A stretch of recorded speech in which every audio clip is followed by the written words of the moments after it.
Добре дојдовте во уште еден подкаст на Нов Асно.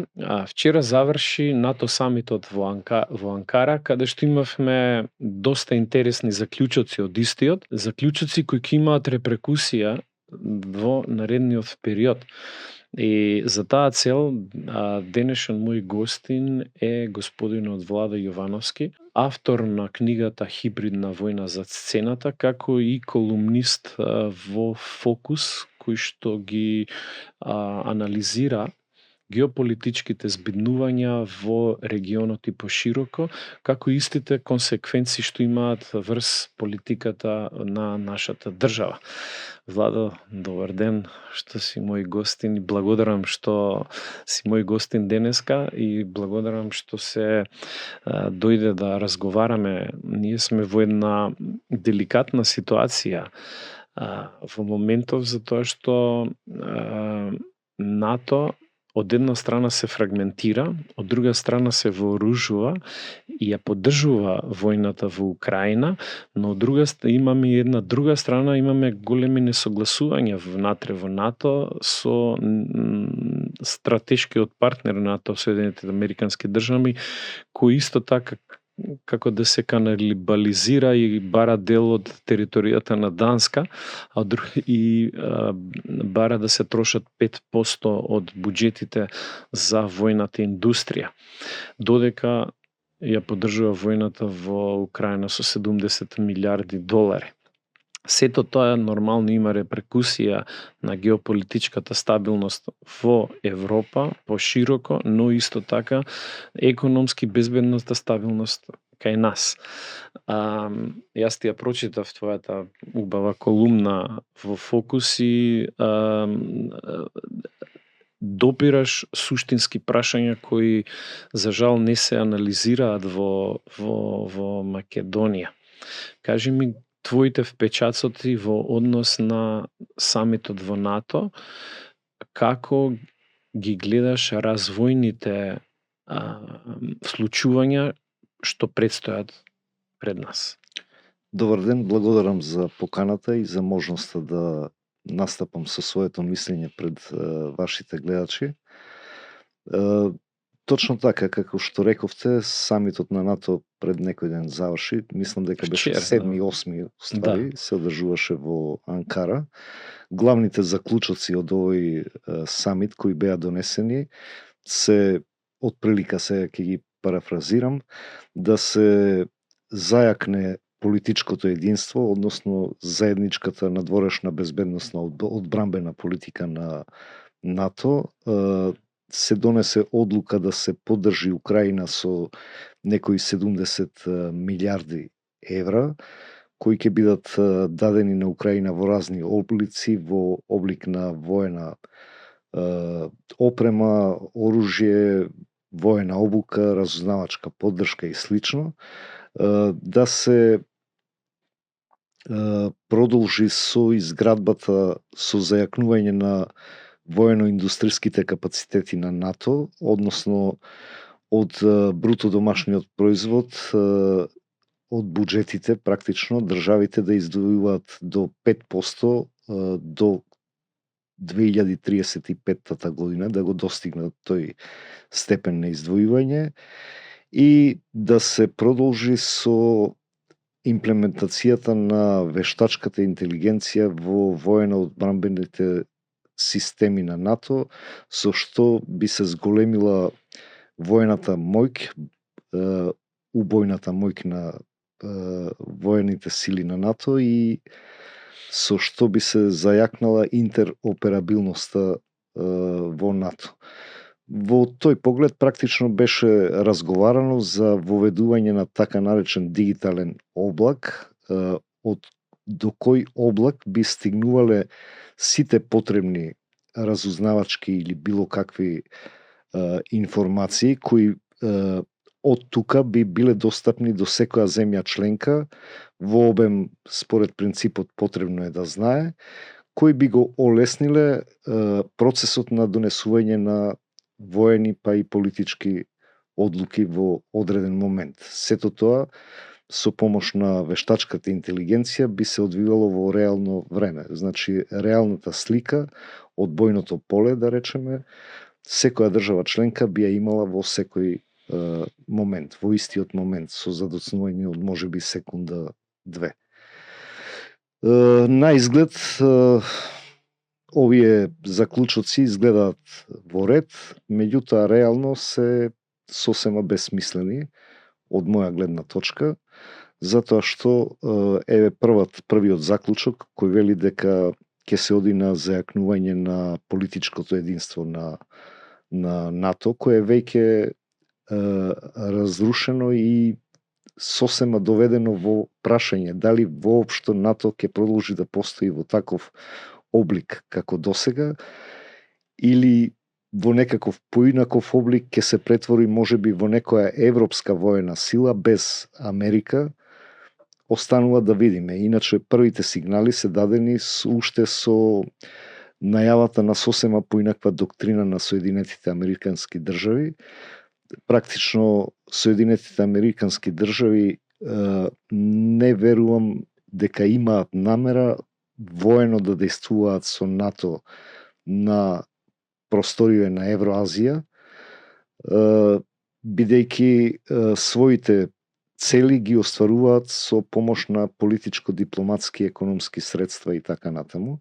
И тие тоа многу јасно го нагласија. Јазот уште повеќе се зголеми со тоа што НАТО не се придружи кон интервенциите на Соединетите Американски држави кои ги има во појасот Газа, односно против Иран, кои претходно ги превзедоа против Венецуела, односно терористичкиот акт на грабнување на председател на држава од Венецуела и така натаму.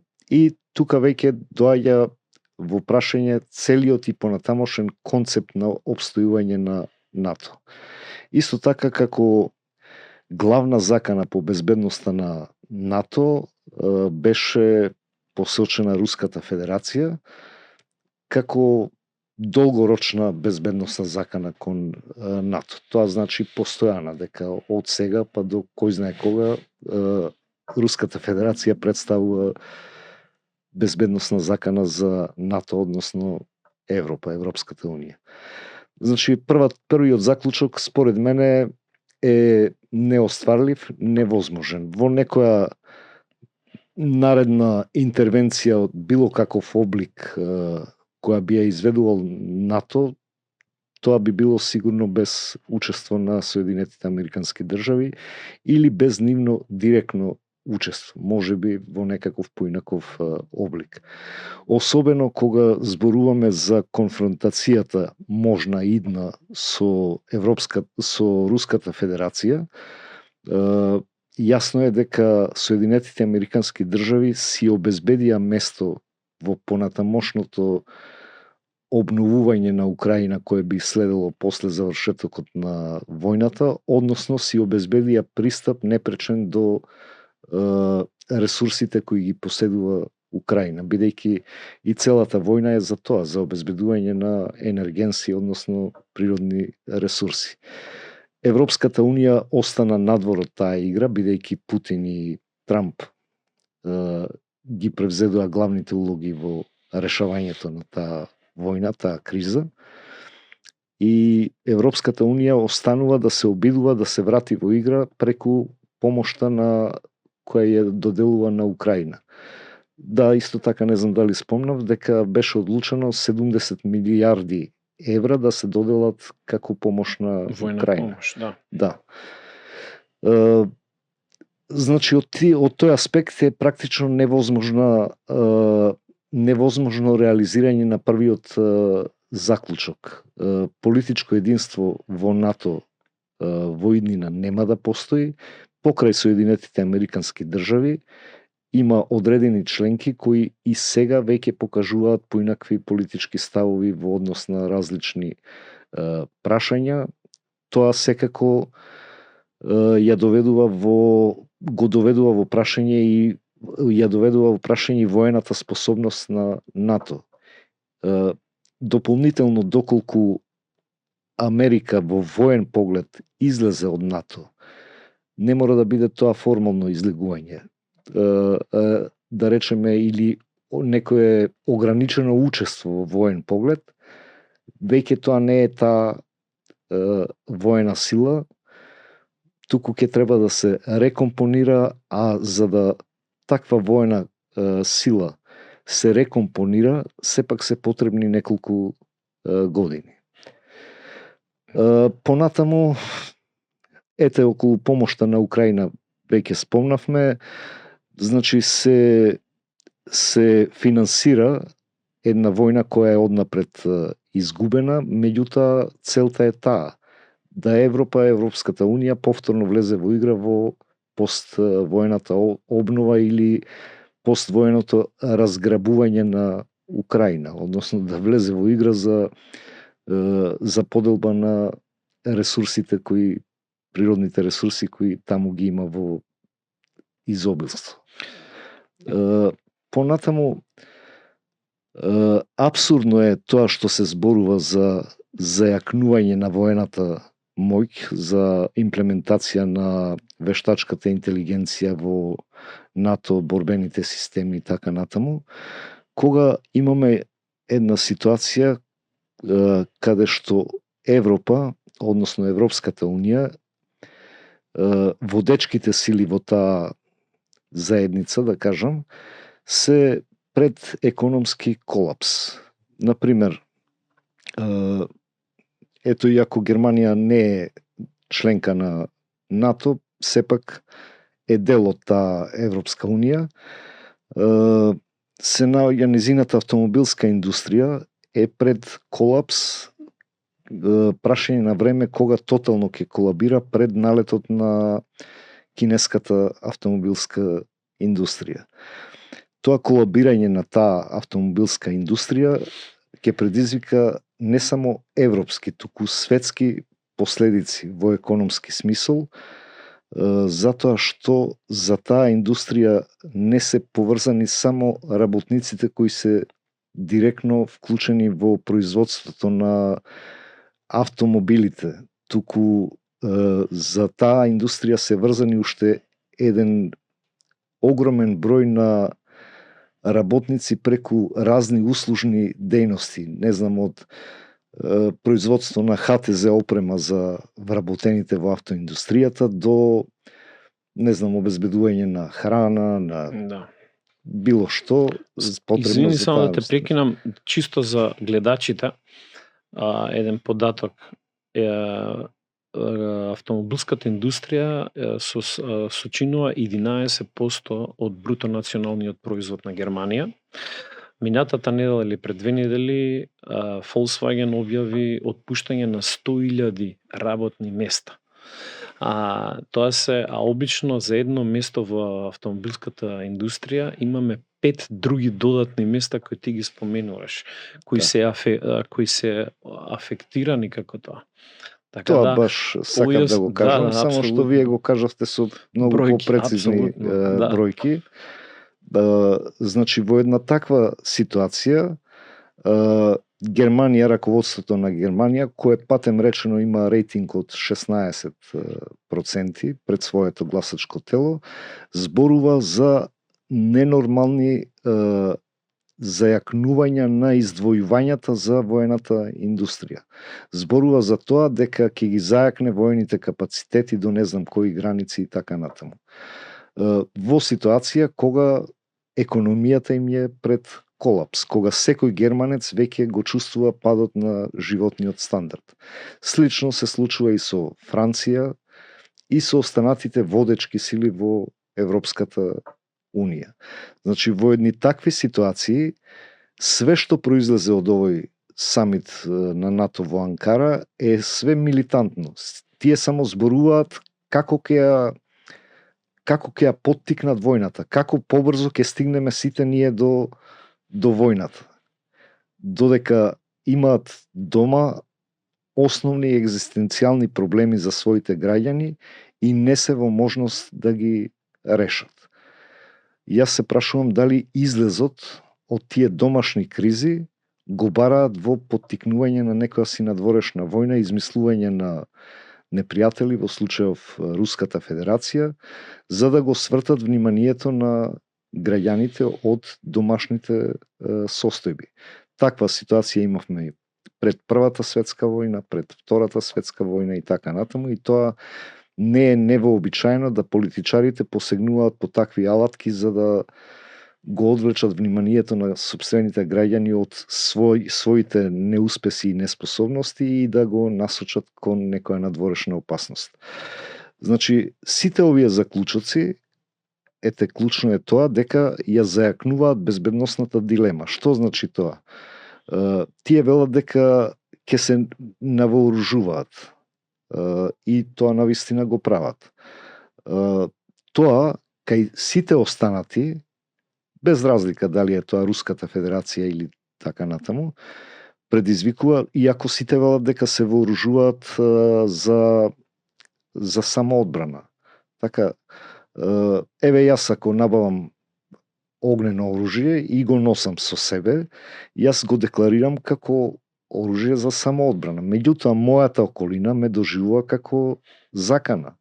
Што прави околината? И таа се вооружува. И таа се вооружува за одбрана. Значи, сите се вооружуваме за да достигнеме некој степен за безбедност, а всушност степенот на безбедност се засилува, бидејќи што повеќе оружје, толку е безбедноста по-загрозена. И како што историјата покажува, секогаш кога државите го трупале оружјето, на крај тоа завршувало со војна. Значи, доколку тоа го правиме, ние предизвикуваме војната. И тоа треба да граѓаните на Европа сите да го знаат, да внимаваат многу што поддржуваат и кого поддржуваат, затоа што во таа војна што ќе настане, нема да гинат тие што ги донеле одлуките за така да ги насочат економиите кон издвојување за воени потреби и да предизвикаат војна, туку ќе гинат граѓаните, кои најмалку допринеле кон развојот на такви филозофии. Друг аспект кој е поврзан со овој, според мене, таму на тој самит присуствуваше половина од светското лидерство. Така би било логично да очекуваме некои заклучоци, некои лидерски идеи кои ќе водат кон прогрес, кон просперитет на народите. Напротив, тие водат кон војна. Очигледно ги пропуштиле часовите, избегале од часови, кога се зборувало за тоа дека најефикасно се гради безбедноста и одбраната кога ќе се изгради мирот. Да. Значи, јас како граѓанин на Европа очекувам да имам лидерство кое ќе биде способно да обезбеди за сите граѓани на Европа просперитет, мирен живот и така натаму. За тоа ги бираме, за да бидат способни да преговараат и со, не знам, Руската Федерација или не знам кого друг сметаат за закана и да створат услови за мирен развој. Следниот аспект е тоа дека јас и иначе вештачката интелигенција сама по себе ја сметам како безбедносна закана за светот од многу аспекти, сега немаме време доволно да образложувам, особено кога се пристапува кон незина имплементација без некоја стратегија на глобално ниво. Според мене таа ќе доведе до огромни безбедносни ризици. Еве само ќе споменам дека веќе со помош на вештачката интелигенција постои можност за производство на биолошко оружје кое, или тоа е микроорганизми, кои дури можат да бидат така насочени да действуваат само на одредена генетска структура. Значи, точно може да се произведе генетско оружје кое ќе делува само врз ДНК-то на луѓе кои содржат во себе си карактеристики, да речеме, со бел тен.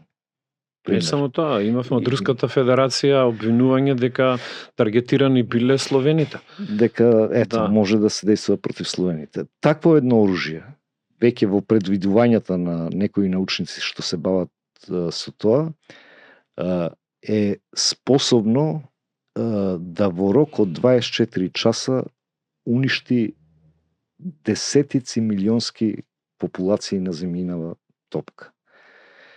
Сега, знаејќи го сето тоа, ние зборуваме за издвојување на 5% од буџетот на секоја држава за што? За набавка на оружје за поттикнување на војна. Повторно ќе кажам, значи јас од тоа врвно европско, светско, НАТО лидерство очекувам просперитетни идеи, а не идеи кои според мене се малоумни, кои не водат никаде, само водат кон војна во и не кон само војна, тоа кон е пропаст. да, извини вака те прекинувам, но повици на војна имаме од англиски, француски, германски генерали кои предвидуваат до 2030 да има конфликт со Русија, која наводно ќе го нападне НАТО. Тоа е едната работа. Литванија и Финска дозволија стационирање на нуклеарни боеви глави на нивната територија. И сега тука е уште еден од една страна. Видовме некое заедништво, односно изјава за заедништво на самитот. Но од друга страна реалноста па е дека се фрагментира НАТО на многу делови. Имаме Србија и Унгарија да имаат мини воен сојуз наспроти Косово, Албанија и Хрватска. Од друга страна имаме воведување на поморски воен сојуз на 10 држави заедно на чело со Англија, кои формираат поморски единици да отворено да предизвикаат руската северна флота. И сега имам исто така канибалистички изјави на Трамп кои сака делови од територија на Белгија. И сега како ова е доста на Данска, мислам. На Данска, извини, да, на Данска, со Исланд. И нормално неследење на војните походи американски врз Иран, кои доста НАТО земји членки одбија било каква помош. Како ги гледаш, како ги интерпретираш сите овие спротивречности? Токму тоа, значи, ваквите одлуки од овој самит на НАТО, како што реков, ја зајакнаа безбедносната дилема, допринесоа за да се трупа оружјето на сите страни. Помеѓу другото се прават и вакви потези како што направија Србија и Унгарија, Хрватска, Албанија и Косово. Значи, разни сојузи, бидејќи сите се свесни дека опасноста се приближува и сега разработуваат разни варијанти и прибегнуваат кон некакви решенија кои сите заедно водат во пропаст. Нема добро решение. Повторно ќе кажам, избегале од часови кога требало да учат дека безбедноста и одбраната најдобро се градат кога ќе се изгради мирот. Сите своји настојувања треба да ги насочат кон изградба на мирот со примена на сите дипломатски вештини, меѓународното право и така натаму. Мислам дека успехот би бил далеку поголем отколку што на овој начин ќе не втурнат во некоја си војна, дали ќе се случи за 3 или 5 години, не знаеме, меѓутоа ужасна е самата помисла дека е такво нешто возможно. Јас дури размислувам дека се тие силно уценети од воено-индустрискиот комплекс, бидејќи од вакво нешто профитира само воено-индустрискиот комплекс. Американскиот пред се, зашто е најголем и американскиот, да, и европскиот и така натаму. Да. Сите Rheinmetall. Да, сите тие профитираат во енормни цифри, а губиме сите. Замислете да тие вложувања, огромни вложувања во воено-индустрискиот комплекс бидат насочени во науката, например.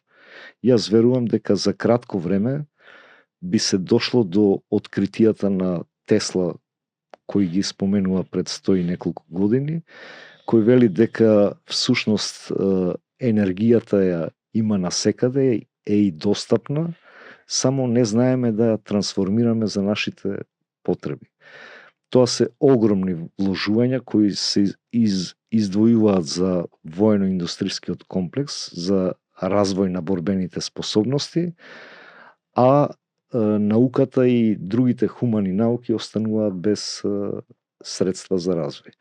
Значи, по не знам кој пат ќе повторам дека јас како обичен граѓанин, тоа е тоа што би го очекувал од половина светско лидерство што беше собрано на овој НАТО самит, а не да ми кажат некои фрази, нешто да ми зборуваат за некоја си воена победа, идна победа и така натаму.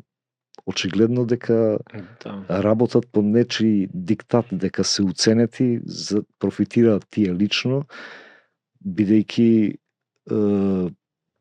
не покажуваат никаква склоност или способност да најдат вистински решенија за проблемите. И уште едно во контекст да го ставиме оваа трошење, 4 земји на НАТО не ја следат таа формула сега за сега, а во нашиот контекст, колку пари, колку ќе се одливаат, ако го земеме минатогодишниот буџет, 5% представуваат прилика од 767 милиони евра кои ќе се вложат во војни цели, а нема да се вложат во развој на образование, инфраструктура, болници, поликлиники, патишта и така натаму. Тоа е суровата реалност која ние сега се соочуваме, што јас мислам дека ние додатно се осуромашуваме затоа што пари ќе фрламе за оружје, а нема да фрламе за изградба на пречистителни станици, атмосферска и било друга канализација. Меѓутоа имавме една изјава на председателката која јас би рекол, јас како што оценувам, апсолутно е спротивна во таа што е реалноста. Она заговара дека појака Европа ќе биде ако е целосна Европа и Европската унија се прошири. И Европската унија и по принципите на демократија, вредностен систем и мислам дека тој кажа, парафразирам, владење на правото, ако не се лажам. Меѓутоа, реалноста е тотално спротивна. Имаме хушкање на војна, градење на војни капацитети и немаме никакви принципи онакви како што Европската унија се воспостави. А тоа е како еден мировен проект. Ние гледаме еден воен проект да прерасне. Кој е твоето размислување во тој дел? Покрај тоа што овие лидери избегале од часовите кога требало да научат дека најефикасна безбедност и одбрана се градат кога ќе се изгради мирот, тие исто така може би избегале и од часовите кога се учело еден предмет, една наука што се вика економика на одбраната. Не може одбраната да биде така дизајнирана и изградена што ќе го уништи останатиот организам на општеството. Значи, не можеш ти да развиваш одбрана, воени сили, да издвојуваш толку огромни средства, да го запоставиш, например, образованието, здравството, производството на храна и така натаму. Значи, све што имаш да вложуваш во развој на вооружените сили. И практично тогаш имаш влада која има силна армија, силна вооружена сила и сиромашен народ кој служи само за да обслужува воената сила која поседуваш. Го запоставуваш прогресот на државата.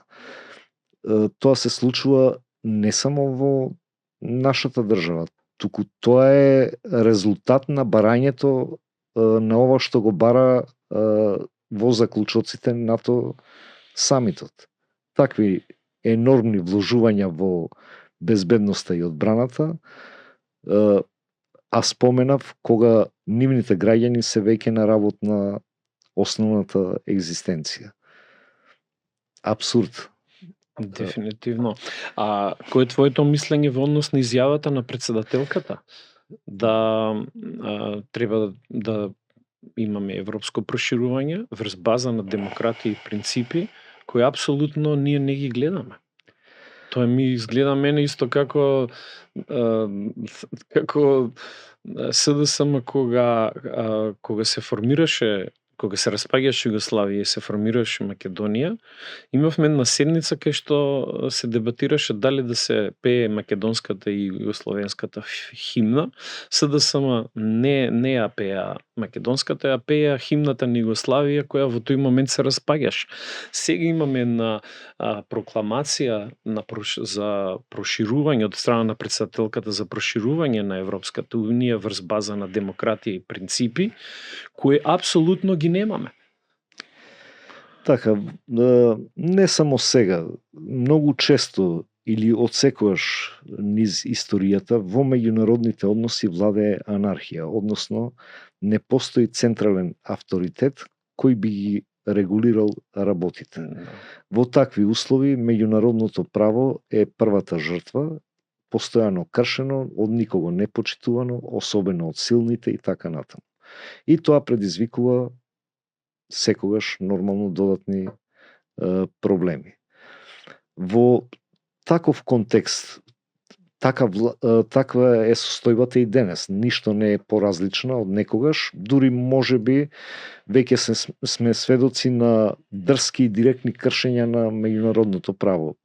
Сметам дека Русија го прекрши меѓународното воено право со агресијата врз Украина, да не ги спомнувам државниот терористички чин кој го изведе Соединетите Американски држави кои го изведоа во Венецуела, ова што се прави помеѓу Израел и Палестина, нападот на Иран исто. Нападот на Иран, првите мети беа практично цивилни објекти, представници на владата и беше срушено женско училиште каде што загина 175 деца. Така, значи сето тоа меѓународното право го нема никаде и тоа веќе постана нормален начин на живење и функционирање. Еве колку се придржуваат кон принципите и правдата, вие ќе ми помогнете, можеби ги знаете поточните бројки. Скоро во Европскиот парламент во извештајот за напредокот на Македонија беа поддржани амандманите кои ги сврлија оние делови каде што известувачот наведуваше дека спорот помеѓу Бугарија и Македонија од страна на Бугарија има за цел да го негира македонскиот национален идентитет и македонскиот јазик и култура. Тоа беше исфрлено, воопшто сега не фигурира, практично да не постои. Како да не постои таа цел, дека е целта на Бугарија да го негира македонскиот јазик, национален идентитет и така натаму. Во Европскиот парламент, за да се исфрлат тие делови од извештајот, гласа, мислам, дека околу 400 пратеници. Против беа, мислам дека околу 100 пратеници и воздржани не знам колку беа. Значи со огромно мнозинство тоа беше исфрлено. Ете сега сепак Европскиот парламент треба да е составен од врвни луѓе кои ќе водат сметка за принципите, ќе водат сметка за меѓународното воено право, за човековите права, слободи и така натаму. Почитување на различностите. На различностите. Демократските принципи. Тие сепак подлегнаа на лобирањата на Грција и на Бугарија, пошто лобира заеднички со здружени сили, пак заради договорени интереси, и бидејќи дел од својата кариера сум провел во некои такви установи, можам да ви кажам дека е можеби владењето на правото, човековите права и слободи е последно за кое тие убедени пратеници гласале, туку гласале затоа што добро им пристапиле, им укажале внимание, ги повикале на гала вечера, едноставно им биле симпатични, им понудиле поддршка во некои наредни нивни иницијативи и така натаму, и тие гласале да се исфрли од извештајот нешто што ние го доживуваме како суштинско, како праведно, како нешто што е дел од основните човекови права на самоопределување, самоизјаснување и така натаму. Владење на правото, Значи, слободата, нешто што- идентификацијата, нешто основно што е човеково право. Да. Универзална вредност, Они не го тие ја почитуваат. згазија со кревање на една Да. рака и така натаму.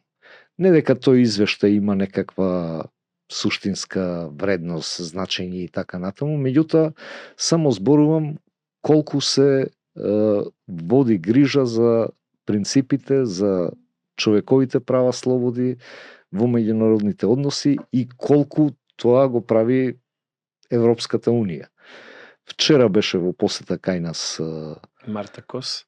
комесарката за проширување на Европската Унија, повторува една инфантилна фраза дека довербата мора да се гради, да се стекнува, да се почитуваат превземените обврски и така натаму. Практично преведено сака да каже: вие превзедовте обврска дека бугарите ќе ги вметнете во вашиот устав и вие сте на потек. Доколку тоа не го направите, ќе ви бидат оневозможени пристапот до одредени пристапни фондови, така натаму, во не знам какви износи и така натаму и така натаму. Значи, никогаш не размислила што е тоа што нас ни пречи во сето тоа. И секогаш го форсираат тоа дека вметнувањето на бугарите во уставот. А што правиме со останатите протоколи? Што правиме со декларацијата со која Бугарија не го признава македонскиот народ, Јазик. и Имаме култура паралелно писмо. и така натаму? Да. Значи, а што правиме со историската комисија која треба тек да проработи и да Продуцира резултати да до продуцира завршувањето на преговорите. до прифаќањето Да. дека Гоце Делчев бил бугарин, Да. и сите останати наши значајни револуционери, дејци и така натаму. Значи, тоа не се размислува, а се размислува дека некоја си глупава македонска влада превзела некаква антинародна обврска и сега таа како папагал повторува дека обврските мора да се исполнуваат, бидејќи од тоа зависи напредокот кон Европската Унија и пристапот до милионите евра и така натаму. Каде ги гледаме тука? Гледаме ли негде принципи, права, Вредности, така натаму, демократија. И сега, за крај,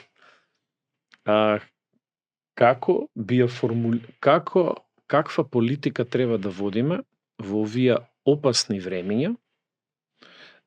Ево на кратко, кога можеме да имаме образложување големо, меѓутоа во време кога Европа се наоружува, кога војната во Украина Русија гледа како екзистенцијална криза и екзистенцијален проблем за опстојувањето на Руската Федерација, тоест ескалацијата е веројатна ако тоа се случи. И имајќи предвид дека нашата армија се вооружува, веќе се поставени одредени војници во Романија, Бугарија и Латвија или Литванија. И каква треба да биде нашата војна надворешна политика, знаејќи дека живееме во едни опасни времиња, а плюс тоа дека народот кажа не на ЕУ и НАТО со Северна. Значи, доколку навистина се случи таква војна, први што ќе настрадаат се најслабите држави. Во секој поглед, економски слаби, воено-политички слаби. И тоа се првите жртви на сето тоа. Во комбинација со тоа дека не ја почитуваме науката економика на одбраната, која вели дека својата одбрана или безбедност можеш да ја развиваш, но не до степен што ќе ти ги уништи останатите животни екзистенцијални вредности и така натаму. Многу е тешко да се најде решение за такво нешто. Треба многу способна и многу мудра, многу начитана, многу искусна дипломатија за да се излезат од вакви лавиринти. И навистина тоа е елаборација која не може да ја направи еден човек и за еден ден, еден час. Навистина треба да биде производ на многу луѓе, експерти од разни области. Додатно, кон сите овие проблеми што вие ги спомнавте, ќе биде и тоа што според моето размислување за неколку години веќе доктрините на војувањето, доктрините на постигнувањето на безбедноста и одбраната ќе бидат драстично различни, или јас би рекол сосема поразлични од денешниве, токму заради имплементацијата на вештачката интелигенција, која ќе го смени од корен не само воениот живот, да кажам, туку и цивилниот живот и воениот живот све заедно. Ќе биде 100 пати поголема промената од промената што ја донесе глобализацијата, почетокот на глобализацијата. Во сето тоа, сепак, јас никогаш не би отстапил од нешто како примерот на Словенија. Словенија е по воената моќ приближно колку и нашата, по економската моќ е посилна, меѓутоа е далеку несразмерно посилна во дипломатско-политичката моќ. И во сите овие премрежија Словенија успева да за своите граѓани обезбеди чиста животна средина, добар стандард. Успева да обезбеди владење на правото, да ја искорени корупцијата или да ја доведе до прифатливи ниски граници, и со тоа земјата ја прави таква да си ја сакаат нејзините граѓани. Така да Словенија и во такви околности кои следат ќе најде некое решение кое пак нема да отстапува од принципите, од меѓународното право и така натаму. Како што и досега успеваат, канив дури неодамна беше и потегната една дискусија за излегување од НАТО. Значи, размислуваат дека може би со своето членство од НАТО нивната држава да биде доведена во опасност. Да, апсолутно. И принципиелно во заштита на сопствените интереси, ако треба, и ќе излезат и од НАТО. Ние, за разлика од нив, го продадовме своето име за да влеземе во НАТО, организација воено-политичка, која сега ќе има драстично поинаква улога од таа што ја имаше досега. Не дека таа што ја имаше досега беше заснована на принципите на меѓународното право и така натаму, ама беше нешто што го знаевме. Сега не знаеме каква улога ќе има после изменетови геополитички околности и не знаеме до кој степен ќе не доведе во опасност. А влеговме не затоа што беше наш приоритетен геополитички интерес или безбедностен или не знам каков, туку затоа што нивни приоритетен геополитички интерес беше и практично бевме вовлечени во НАТО. Затоа што тие на Русија, на Кина сака да им покажат дека и овој простор е веќе завземен и дека треба од тука да биде отстрането секакво нивно влијание. Па покрај тоа што влеговме во НАТО ги протеравме и руските дипломати од нашата држава, од Република Македонија. Им забранивме извоз на нашите земјоделци на рускиот пазар. Да, се придруживме кон санкциите и така натаму. Така да, покрај сите тие потези што сме ги веќе направиле, јас велам дека малку можеме да направиме, затоа што нашата држава, Република Македонија, е долги години оптеретена со ненормално висок степен на корупција, кој доведе до тоа да ги изгубивме критериумите веќе и во натрешната политика и во надворешната и така натаму, и многу тешко ќе треба време да се воспостават нови критериуми, односно вистински критериуми, и ето за сега да учиме од Словенија, барем за да не правиме и понатаму екзистенцијални промашувања, витални промашувања, како тоа што беше што го изгубивме името. Последиците од тоа се веќе видливи, бидејќи Грција и Бугарија играа синхронизирано. Едните ни го негираа идентитетот и историјата античка, другите продолжуваат и треба да изнегираат модерната историја, модерниот идентитет и така натаму, и да дојдеме до тоа дека сме еден народ во две држави. Да. Да, апсолутно. Загриженоста ја делиме секако, особено кога се гледа каде иде нашата политика, каде иде Европа, каде иде светот.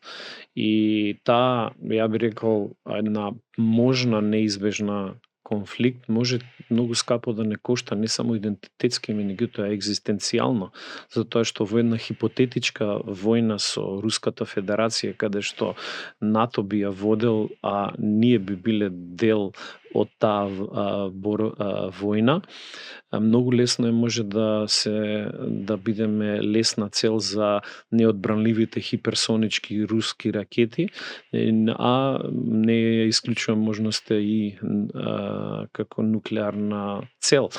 Но тоа е моабет за друг ден. Јас да ти се од се срце да се заблагодарам за оваа прекрасна анализа што ја даде. Се надевам дека ќе продолжи со твоите колумни во Фокус, каде што даваш една одличен осврт на геополитиката со осврт на како нас тоа не засега, и се надевам дека ќе ни бидеш мој иден гостин во идена. Уште еднаш благодарам за поканата. Да, јас ќе продолжам да работам све што е во интерес на македонскиот народ, заедно со сите вас кои помагате, поддржувате и така натаму. И секогаш со задоволство све што можам да направам за просперитетот на Република Македонија, секогаш ќе го правам. Благодарам. Благодарам што не следевте овој одличен разговор. Колумните на Владо можете да ги следите во Фокус, но исто така јас ви обеќавам дека ќе го повикам во иднина да дава аналитички осврх на геополитичките случувања што не обкружуваат и последиците што истите ги имаат врз нас. А на вас да ви пожелам се најубаво и имајте убав ден. Поздрав!